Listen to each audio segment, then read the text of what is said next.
నమస్కారం. Welcome to our YouTube channel అనగనగా ఓ కథ. మంచి కథలు వినడానికి మా ఛానల్ని తప్పకుండా సబ్స్క్రైబ్ చేయండి.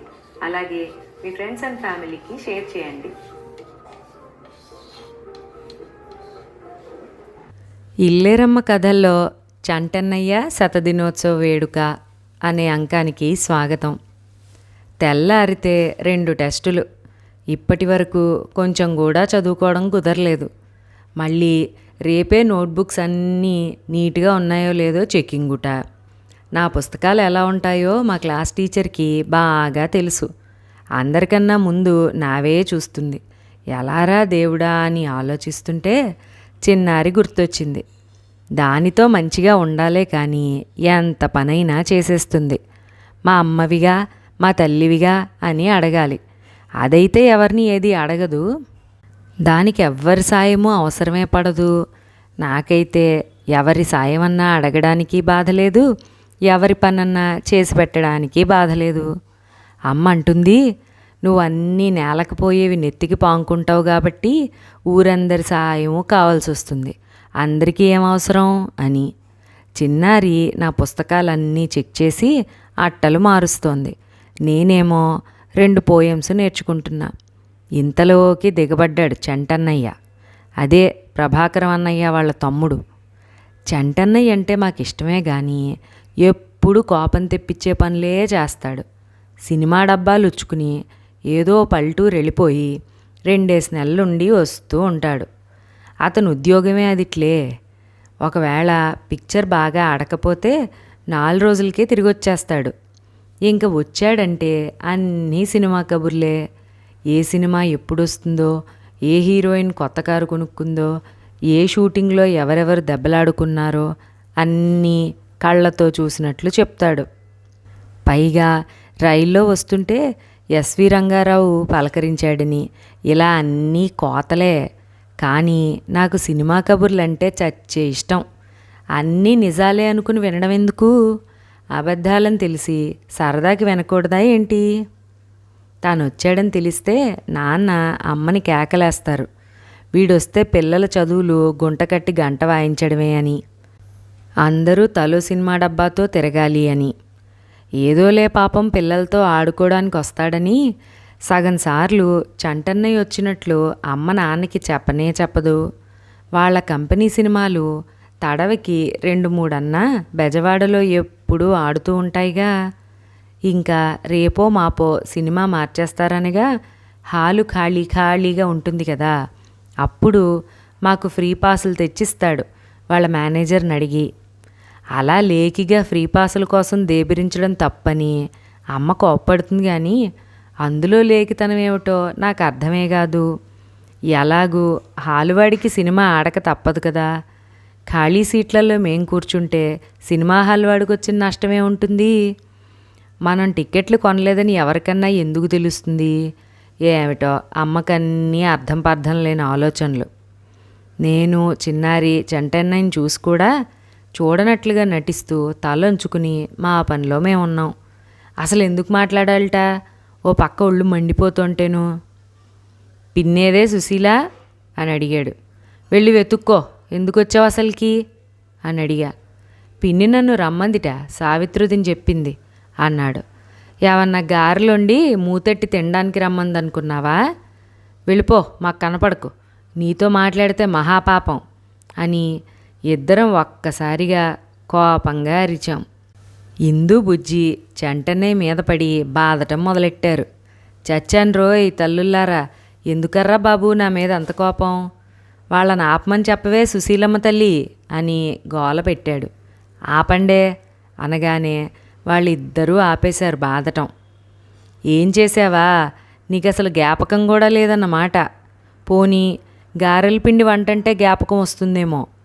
ఆ వేళ వెళ్ళేటప్పుడు ఎంత ఆశ పెట్టావు? లక్ష్మీ టాకీస్లో జయసింహ సినిమాకి పాసులు తీసుకొస్తాను, మా నలుగురిని రెడీగా ఉండమన్నావా లేదా? మేమంతా పిచ్చాళ్లల్లాగా ఇస్త్రీ బట్టలు వేసుకుని రెడీ అయిపోయి ఎంతసేపు ఎదురు చూసామో. వాడి మాటలు నమ్మమని మీకెవరు చెప్పారు అంటూ అమ్మ ఒకటే నవ్వడం. ఈసారి నీకు మంచినీళ్ళు కూడా ఇయ్యనీయం. అర్రెర్రెర్రెర్రే, ఎంత పొరపాటైపోయిందే తల్లి. అదా మీ కోపం? నే మర్చిపోయా. ఆ వేళ ఆఫీస్కి వెళ్ళగానే డబ్బాలు ఉచ్చుకుని కంచికి చర్ల పొమ్మన్నారు. పిక్చర్ ఏం బాగా పోలా. ఒక్క 50 రూపాయలు కూడా రాలా. ఎవరికి? నీకా? అవును, నాకే మరి. హౌస్ఫుల్ అయితే కదా నాకు 4 రూపాయలు వచ్చేది. మధ్యలో కుర్చీలు వేయించడానికి పర్మిషన్ ఇచ్చి. అసలు హాలే నిండకపోతే పై డబ్బులేమొస్తాయి? మంచి పని అయింది. అసలు నీ మొహం చూస్తేనే తెలుస్తోంది పిక్చర్ ఆడలేదని. మమ్మల్ని మోసం చేసి మొహం తప్పిస్తే ఏమవుతుంది మరి? ఇంక తిట్టకండే తల్లి. సినిమాదేముంది, టిక్కెట్ కొనుక్కునైనా చూడొచ్చు. ఈ ఆదివారం శతదినోత్సవం చేస్తున్నారు. ఎంత దర్జాగా ఉంటుందో. శ్రీరంజన్ వస్తుంది, రామారావు వస్తాడు. నే అడిగా, అంజలిదేవి వస్తుందా? ఆవిడ రాకపోతే శతదినోత్సవం ఏమిటి? బోల్డు మంది పోలీసులు వస్తారు తెలుసా? వాళ్ళెందుకు మధ్యలో? శతదినోత్సవం చూద్దామని వచ్చిన వాళ్ళని తన్నేందుకు? చిన్నారి అందుకుంది వెక్కిరిస్తూ. అలాగే నవ్వండి.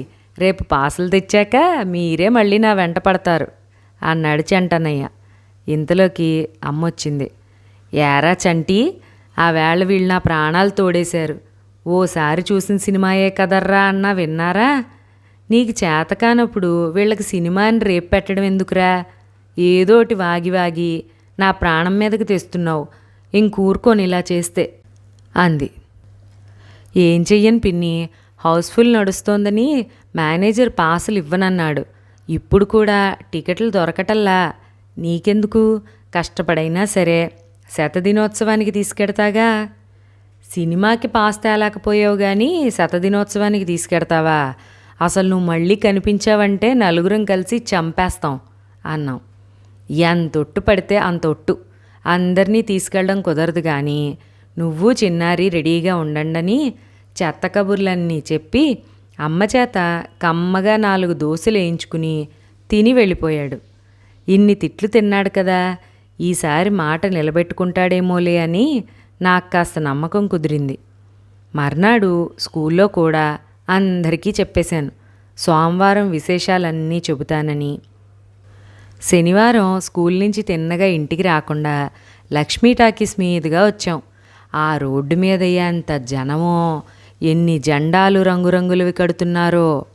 బోల్డు బొమ్మలు, ఎక్కడ చూసినా కత్తుచుకుని ఎన్టీ రామారావు బొమ్మలే. ఇంటికొచ్చి చూస్తే అన్నయ్య రాలేదంది అమ్మ. అంటే ఈసారి కూడా ముంచేశాడని తెలిసిపోయిందిగా. ఇంక నాకు ఎంత ఏడుపొచ్చేసిందో చెప్పలేను. కానీ అమ్మ కంట పడ్డానంటే నవ్వుతుంది. ఈ బాధకి తోడు అదో బాధ. ఇంట్లో ఉండబుద్ధి కాక నెమ్మదిగా ఇల్లు గల వాళ్ళ ఇంట్లోకి వెళ్ళాను. నేను అత్తయ్య గారు ఉయ్యాల బల్ల మీద ఊగుతూ కబుర్లు చెప్పుకుంటున్నాం. ఆవిడ గుల్లశనగపప్పు ఉండలు, చక్కిలాలు పెట్టారు. అలా ఉన్నావేం అని అడిగితే మా కథ మొదటి నుంచి చెప్పుకొస్తున్నా. అప్పుడే చీకటి పడుతోంది కదా, అందుకే అత్తయ్య గారు హాల్లో లైట్లు కూడా వేయలేదు. ఇంతట్లోకి మావయ్య గారి కారు హారన్ వినిపించింది. ఇప్పుడే వచ్చేస్తున్నారేంటబ్బా ఈయన అని ఆవిడ అనుకుంటూ, అమ్మాయి పరిగెత్తు అన్ని లైట్లు వేసేయి. ఏమిటో మావయ్య గారు ఇవాళ పెందలాడే వచ్చేస్తున్నారు అని కంగారు పడ్డారు. పరిగెత్తి హాలులో అన్ని పక్కల లైట్లు వేసేటప్పటికీ సినిమా హాల్లా అయిపోయింది. ఇల్లంతా లైట్ లేకపోతే మావయ్య గారికి కోపం వస్తుందిట. ఊరికే కరెంటు కాల్చడం ఎందుకని అత్తయ్య గారు ఉద్దేశం. అందుకని ముందే డ్రైవర్కి ఇంటికి వచ్చేటప్పుడు హారన్ కొట్టుకుంటూ రమ్మని చెప్పుంచుతారన్నమాట. గబగబా బయటకు వచ్చేస్తుంటే గుమ్మంలోనే ఎదురయ్యారు మావయ్య గారు. వెనకాలే బోల్డు పుస్తకాలతో వాళ్ళ గుమాస్తాగారు. ఏం పాపమ్మా వెళ్ళిపోతున్నారేం? అందరూ బాగా చదువుకుంటున్నారా? పాపం ఆయనే పలకరించారు. బాగానే చదువుకుంటున్నామండి. మీరింత తొందరగా వస్తారనుకోక అత్తయ్య గారితో ఏవో కబుర్లు చెబుతున్నా. అట్లా ఎందుకు అనుకోవాలి? ఇదంతా మనిల్లే, ఎక్కడన్నా ఎంతసేపు అయినా ఉండొచ్చు అన్నారు. ఇంతలోకి మంచినీళ్ళ గ్లాస్తో అత్తయ్య గారు వచ్చారు. పాపం దిగులు పడ్డది ఈ పూట సుశీలమ్మ.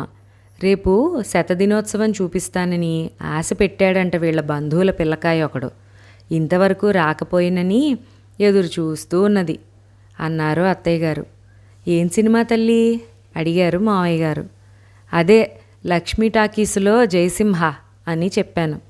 వెనక్కి తిరిగి, పంతులు గారు మనకి ఇన్విటేషన్ వచ్చిందా చూడండి అని అడిగారు. వీధి గదిలోకి వెళ్ళి బల్ల మీద వెతికి 2 నిమిషాల్లో తిరిగి వచ్చారాయన, చేతిలో చందమామంత కార్డుతో. ఇంకనేం పంతులు గారు, మీరు రేపు పిల్లల్ని కారులో తీసుకెళ్ళి చూపించి జాగ్రత్తగా తీసుకురండి, చాలా జనం ఉంటారు, జాగ్రత్త అని చెప్పి, ఏం పాపమ్మ మీ దిగులు పోయినట్లేనా అని అడిగారు. ఇంకెక్కడ దిగులు, మర్నాడు మేం కారులో దిగుతుంటే మావయ్య గారే వచ్చారనుకుని హాలు వాళ్ళు ఎదురొచ్చారు. ఎన్ని మర్యాదలు చేయించుకున్నామో ఆయన పేరు చెప్పి. అంజలీదేవి, శ్రీరంజని అయితే ఎంత అందంగా నిజం దేవతల్లాగా ఉన్నారు. అందరినీ చక్కగా దగ్గర నుంచి చూసి ఆటోగ్రాఫ్లు తీసుకుని ఇంక ఎగురుకుంటూ వచ్చినట్లు వచ్చాం ఇంటికి. అందరం అన్నాలు తింటుంటే బయట నుంచి పిన్ని అని చంటన్నయ్య గొంతు వినపడింది. అమ్మ మమ్మల్ని కదలద్దని బయటికి పరిగెత్తింది. పిన్ని, చిన్నారి చెప్పింది నిజమే, పిచ్చి జనాలు, లాఠీచార్జీ అయింది, చాలామందికి దెబ్బలు తగిలాయి. అంజలీదేవి రాలేదు, శ్రీరంజని రాలేదు, పాపం జరాల్టిద్దరికీనూ అన్నాడు. ఎవరూ రాకపోతే జనాలు నిన్ను చూడ్డానికి వచ్చారా? నీ వెధవాబద్ధాలు మానవు. పిల్లల్ని పాపం ఇంటిగల వాళ్ళ గుమాస్తా గారు కారులో తీసుకొచ్చారు. నువ్వు 4 రోజులు ఈ పక్కకే రాకు, వాళ్ళ కంట పడ్డావంటే బతకనివ్వరు అని చెప్పి వాకిట్లోంచే పంపించేసింది. చూశారు కదండి, ఇల్లేరమ్మని చిన్నారిని చంటన్నయ్య ఎలా మోసం చేశాడో. అలాగే మీ చిన్నప్పుడు మీ లైఫ్లో ఎవరైనా చంటన్నయ్య ఉంటే తప్పకుండా కామెంట్స్లో మాతో పంచుకోండి. అలాగే వీడియో ఫస్ట్ టైం చూస్తున్న వాళ్ళు ఎవరైనా ఉంటే తప్పకుండా ఛానల్ని సబ్స్క్రైబ్ చేసి మీ ఫ్రెండ్స్ అండ్ ఫ్యామిలీతో షేర్ చేసుకోండి. మరొక మంచి కథతో మళ్ళీ కలుసుకుందాం. అంతవరకు సెలవు.